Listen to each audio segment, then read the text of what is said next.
안녕하세요. 까치살모입니다. 여러분도 알겠지만 우리는 미국으로부터 우리 돈으로 대략 36조에 달하는 무기를 구매하기로 했고 그 내용은 조만간 발표될 조인트 팩트시트에 구체적으로 담길 것으로 알려져 있는데요. 그래서 오늘은 우리가 미국으로부터 구매할 무기가 어떤 것이 있는지 살펴보도록 하겠습니다. 이번 주 일요일에 있었던 KBS 일요진단에서 안규백 국방부 장관은 우리의 원자력 잠수함이 북한 김정은의 간담을 서늘하게 할 것이라고 이야기했는데요. 안 장관은 우리 군의 30년 염원이었던 핵잠 건조의 꿈이 현실로 다가오는 단계까지 왔다며 자주국방의 활용정점이라고 이야기했습니다. 그리고 핵잠은 동서남 어디서 출몰할지 모르기에 북한의 김정은은 아마 잠을 못 잘 것이라고 이야기했는데요. 그리고 안 장관은 원자력 잠수함 건조 장소에 대해서도 우리가 기술과 설비, 보안을 갖췄기에 국내 건조가 가장 합리적이라며 미국 내 건조를 주장한 도널드 트럼프 미 대통령의 제안은 합의된 사항이 아니란 점을 확실히 했습니다. 한마디로 필리조선소에서 우리의 원자력 잠수함을 건조한다는 트럼프의 일방적인 발표는 우리와 전혀 합의되지 않은 내용이라는 건데요. 그리고 안 장관은 한미 간의 무역 문제와 그리고 우리의 국방비 증가 내용이 담긴 조인트 팩트시트의 발표가 늦어지는 것에 대해서도 트럼프의 갑작스러운 우리나라에 대한 원자력 잠수함 건조 승인에 대해서 미국 정부 내 각 부서 간 조율하는 데 시간이 필요한 것 같다는 이야기를 했습니다. 한마디로 팩트시트의 발표가 늦어지는 건 트럼프의 우리에 대한 돌발적인 원자력 잠수함 건조 승인에 대해서 미국 정부 부처 간의 협의가 필요해서이지 우리와 미국 정부가 의견이 달라서가 아니라는 이야기입니다. 그리고 안 장관은 전시작전권 환수에 대해서도 이야기했는데요. 안 장관은 전시작전권 환수 3단계 중에 2단계를 내년에 완료하기로 미국과 합의했다고 합니다. 그래서 결론은 지금 미국과의 팩트시트 발표가 늦어지는 건 우리 정부와 미국 정부가 서로 의견이 달라서가 아니라 트럼프의 갑작스러운 우리나라에 대한 원자력 잠수함 건조 승인에 대해서 미국 정부 부처 간의 합의를 하지 못해서인 것입니다. 결론은 미국의 국무부와 상무부 그리고 에너지부 등이 아직 서로 의견이 다르다는 것이고 특정 부서에서 우리의 원자력 잠수함 건조를 반대하는 것으로 알려져 있습니다. 아무튼 그렇다고 해도 어차피 미국의 대통령인 트럼프가 승인한 내용이기 때문에 우리의 원자력 잠수함 건조를 반대하는 부서도 어쩔 수가 없을 것입니다. 그래서 조만간 팩트시트가 발표가 될 건데요. 그리고 무엇보다도 바로 이 팩트시트에는 우리가 미국으로부터 어떤 무기를 구매할 것인지 그 구체적인 내용도 담기게 될 것이라는 점입니다. 참고로 우리는 2030년까지 미국으로부터 250억 달러, 그러니까 우리 돈으로 36조 원 어치의 무기를 구매하기로 했는데요. 그런데 정확히 우리가 어떤 무기를 얼마만큼 구매할 건지는 미국이 정한 게 아니라 우리 방사청에서 정해서 미국 정부에 통보한 것입니다. 우리 정부 관계자의 말에 따르면 우리 측에서 구매하기로 했거나 추진 중인 무기 목록을 미국 측에 전달을 했다고 합니다. 한마디로 미국에서 어떤 무기를 사라고 우리에게 목록을 전달한 게 아니라 우리는 이런 무기를 살 거라고 우리 측에서 그 목록을 전달한 것입니다. 그리고 이번 금액은 미국 측의 FMS, 그러니까 유상군사원조 체계를 기준으로 정했다고 하고요. 그리고 우리가 2030년까지 구매할 무기 목록을 미국 측에 전달한 이유는 우리의 중기 계획에 포함된 무기 목록을 전달해서입니다. 우리가 어떤 무기를 구매할 때 장기적으로는 구매할 계획을 가지고 있지만 당장은 구매가 불가능하거나 구매할 계획이 없는 장비들은 장기 계획에 포함시키고 구체적으로 구매를 추진하게 될 장비들은 중기 계획에 포함시켜서 실제로 구매를 추진하게 되는데요.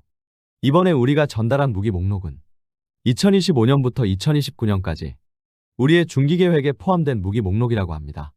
그래서 우리 방사청에서 구체적으로 실제로 구매할 무기 목록을 미국에 전달한 것이고 그게 대략 250억 달러, 우리 돈으로 36조 원 정도가 되는 것입니다. 그래서 대부분이 이미 우리가 구매할 계획을 가지고 있던 장비들입니다. 예를 들자면 이번 구매 목록에 포함된 대표적인 사례가 바로 F-15K의 개량인데요. 여러분도 알겠지만 우리는 우리가 보유한 59대 F-15K를 최신형인 F-15EX급으로 개량하는 사업을 추진 중인데요. 이게 미국의 보잉에서 개량 비용을 엄청나게 높게 불러서 문제가 되기도 했는데요. 그래서 한때 그냥 F-15K를 퇴역시키고 F-35를 추가로 구매하자는 이야기도 있었지만 지금은 어차피 개량을 해서 계속 운용하기로 이미 방침이 정해졌고 그래서 방사청은 대당 627억, 그러니까 59대를 전부 개량하면 대략 3조 7천억을 들여서 개량 사업을 추진 중인데요. 그러나 역시 보잉과의 가격 협상을 한 결과 최종적으로는 대략 4조 6천억을 들여서 2035년까지 개량 사업을 추진하기로 되어 있는 상태이고 당연히 이번 목록에는 F-15K의 개량 사업도 포함되어 있습니다. 그리고 이 사업 말고도 대통령 전용 헬기 도입 사업인 지휘 헬기 2 사업도 포함이고요. 이 사업에는 에어버스와 레오나르도의 멀린 헬기 등 유럽 헬기들도 후보에 올라와 있지만 사실상 미국 시콜스키의 A-92A+가 확정인 상태입니다. 그리고 그 밖에도 특수전용 대형 헬기 사업, 그리고 대잠 헬기 3차 사업 등이 포함되어 있는데요. 결론은 이번 우리의 미국 무기 구매는 아예 우리에게 필요 없는 장비를 억지로 구매하는 것이 아니라 우리가 이미 해외에서 구매하기로 한 무기를 이왕이면 미국산을 우선적으로 구매한다는 것입니다.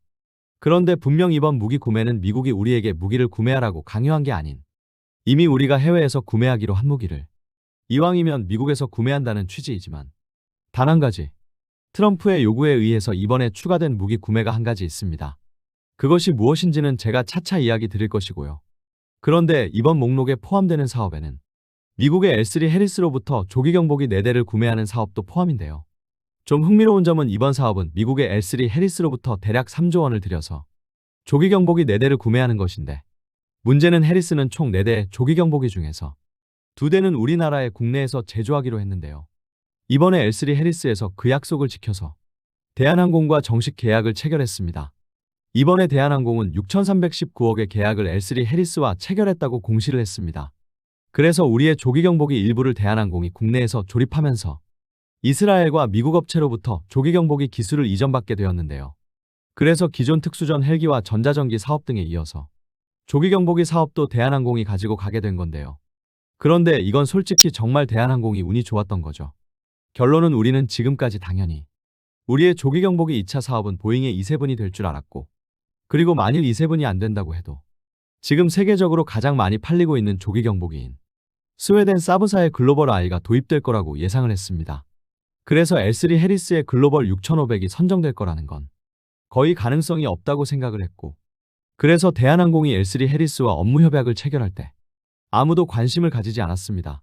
그런데 이게 갑자기 이렇게 될 거라고 누가 예상을 했겠습니까?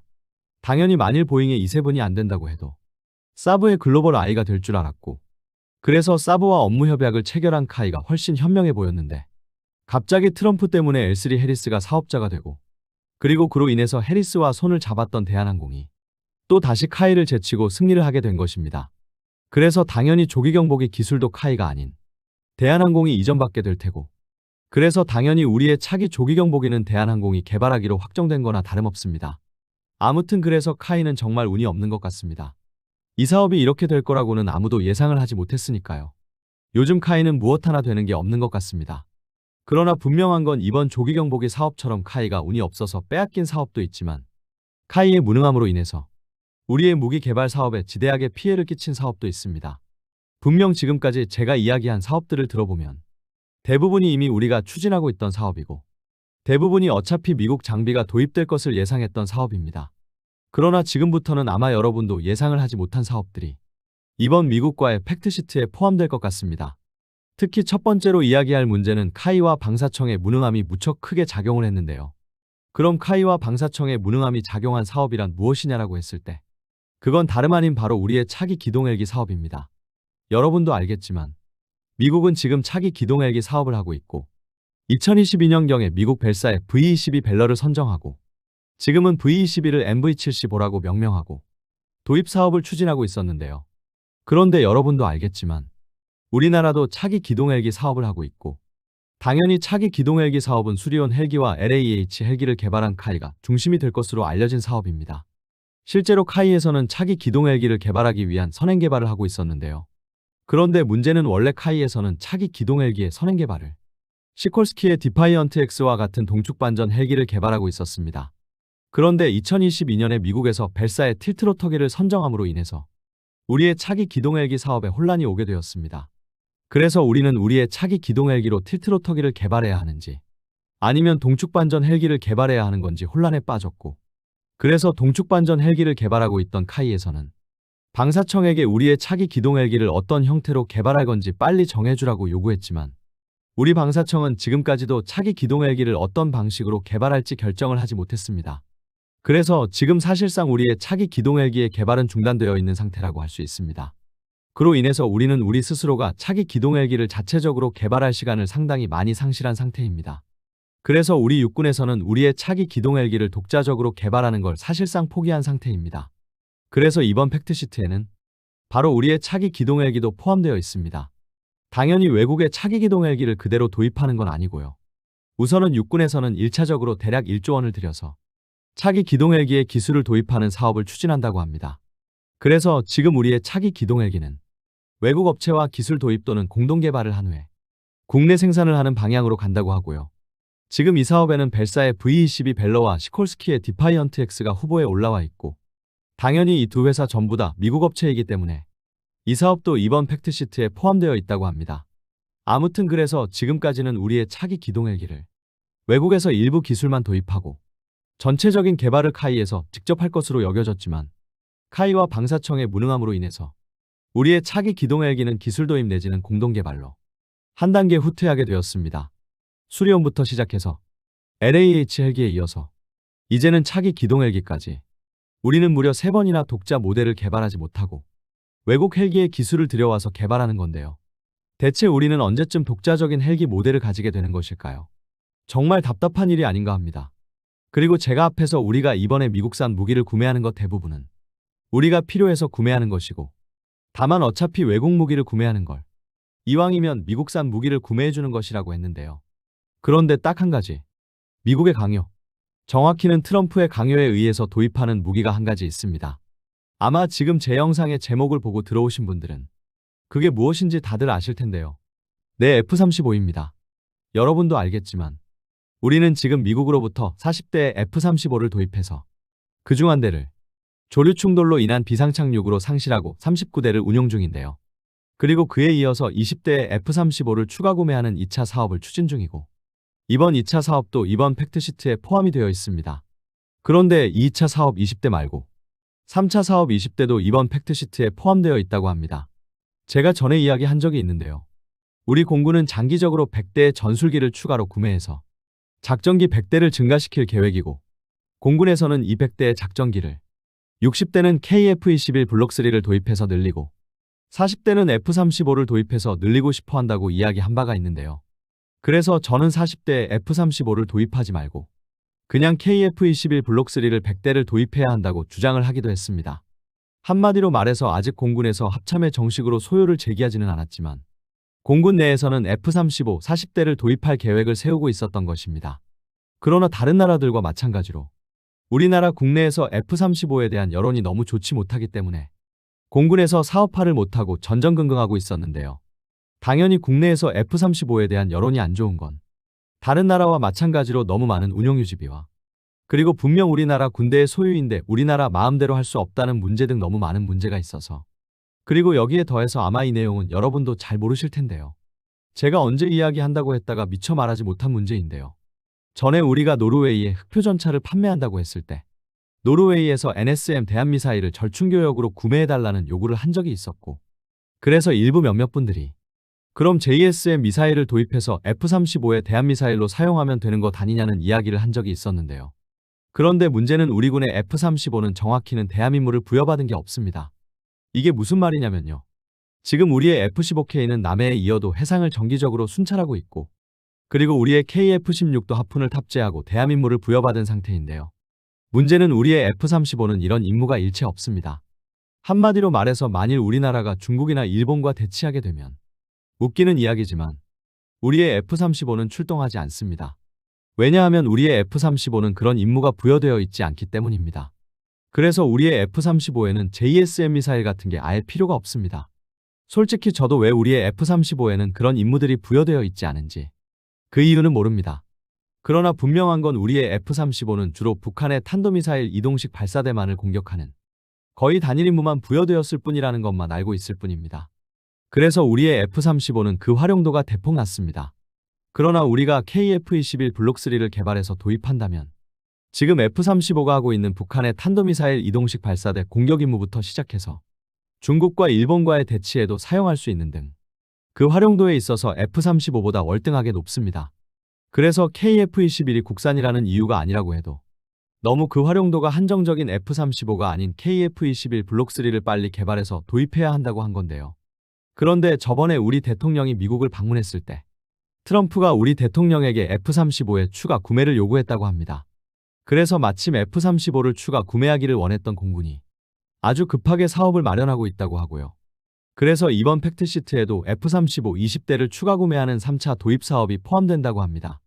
그래서 우리는 최종적으로 80대 F-35를 가지게 되었고, 다른 사업들은 전부 어차피 우리가 필요해서 하는 사업이고, 다만 어차피 구매하는 외국 장비를 미국산을 구매하는 정도라면 이번 F-35의 3차 추가 구매만은 바로 트럼프의 요구에 의해서 추진되게 되었고, 이번 3차 사업은 2차 사업과 같은 대략 4조 5천억 정도를 책정한 것으로 보입니다. 그래서 사실상 우리의 KF-21 블록3의 최대 생산량은 이제는 100대가 아니라 80대로 줄어든 거라고 할 수 있고요. 다만 어쩔 수 없이 F-35를 구매한다면 기존처럼 단순하게 북한의 이동식 탄도미사일 발사대를 제거하는 임무 말고 좀 더 다양한 임무를 F-35에도 부여해야 한다고 저는 생각을 합니다. 아무튼 그래서 그렇게 걱정했던 일이 현실이 되었고요. 다만 기존의 공군은 총 40대 F-35를 추가 구매해서 100대를 채우기를 원했기 때문에 기회가 되면 4차 사업을 하려고 할 것입니다. 그래서 4차 사업은 절대로 하지 말아야 한다고 생각을 합니다. 그리고 지금 우리의 대통령 비서실장이 UAE를 방문한다고 하는데요. 제가 알기로는 우리의 비서실장이 UAE를 방문하는 이유가 바로 KF-21 수출을 위해서라고 알고 있는데요. 왜냐하면 UAE에서 KF-21을 구매하면서 카이에서 마음대로 들어줄 수 없는, 그러니까 우리 정부와 협상해야 하는 요구를 해왔고, 그걸 협의하기 위해서 우리의 비서실장이 UAE를 방문하는 거라고 알고 있습니다.